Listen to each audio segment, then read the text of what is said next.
right? This is because people give their culture more importance than the deen. Or maybe they don't even know the difference between the two things. Now, certain cultural practices are actually fine and they work very well. I'm going to get a little bit specific here because I think it's important. I'll get very specific and I'm sure some people are going to be upset. But anyway, who cares? I don't know, I'm only here for a few weeks and then I'm going back and I'll leave the sheikh to deal with it all. So I can get away with it, you see. Alhamdulillah.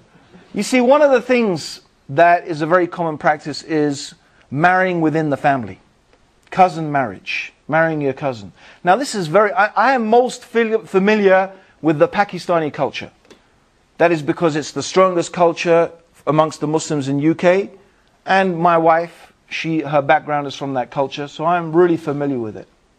Okay. Now, mashallah, it was Jazakallah khair, Muhammad, just in a conversation we were having about this 2 days ago when I arrived, we were talking about exactly this issue. About the issue of marrying your cousin. And why is divorce a very great taboo? In Pakistani culture, divorce is a taboo. If a man or a woman gets divorced, it is very, very hard for them to get married again. Even a man. For a woman, it's really hard. If she gets divorced, to get married again, it is very hard. Even for a man, if he gets divorced, it's also very hard. Because divorce is considered to be taboo. And then the brother, mashallah, pointed out, he said that's because usually they marry their cousin. And so when you're divorcing your cousin, you are actually splitting up and dividing the family.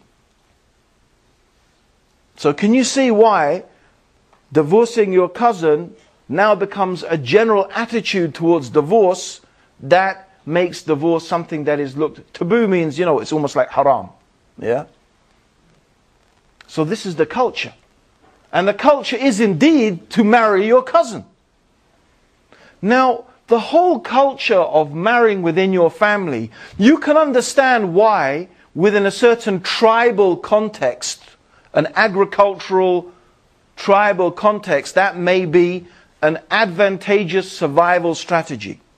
And that you have all the mechanisms in place in your culture to ensure that these marriages work. And by and large, by the way, of course, in that environment, they do tend to work very well. People marry their cousins and those marriages tend to be actually generally very successful. And the family encourages those marriages to stay together and they do a good job of it. But now here's the problem. You come to Canada, right? You leave, by the way, when you come to Canada, most of the time, you leave your uncles, you leave your aunts, you leave your cousins, you leave your family behind, right?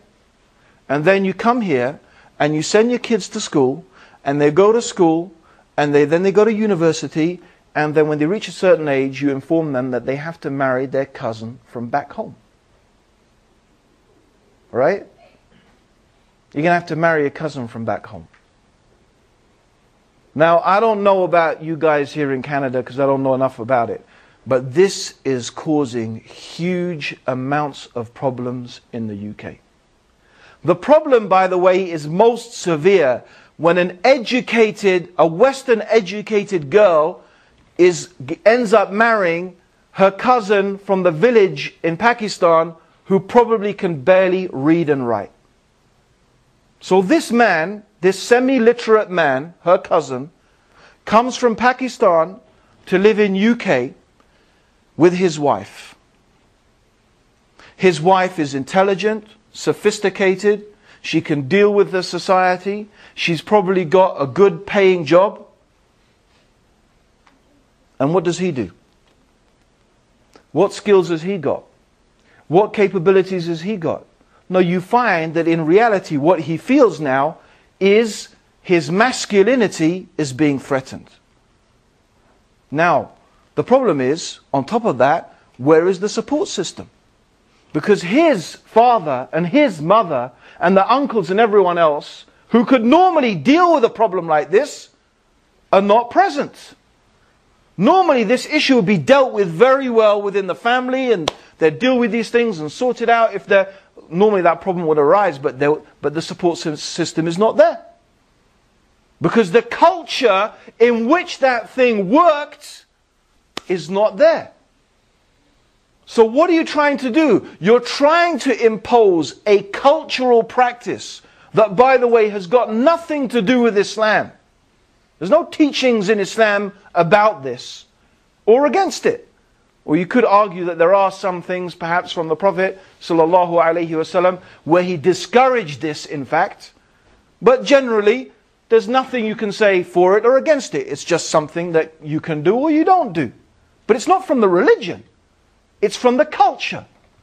But if you try now to impose a cultural practice here in Canada, I'm just giving you an example of how you can see these things start to go wrong. Because the culture in Canada is different. The culture in Canada is different. So what is imperative upon us, and this is very important, what is imperative upon us, what we need to do, is first of all, we need to understand our religion. We need to understand our deen. We need to know the difference between those things that Allah subhanahu wa ta'ala and His Messenger sallallahu alayhi wasallam have ordered upon us, that the religion requires upon us, and the things that we are needed and required to do as Muslims. And to separate that from those aspects that are cultural practices. Why? Because it is inevitable. It is inevitable that if Muslims live in Canada and we make Canada our home, and Muslims grow in number in Canada, what will emerge?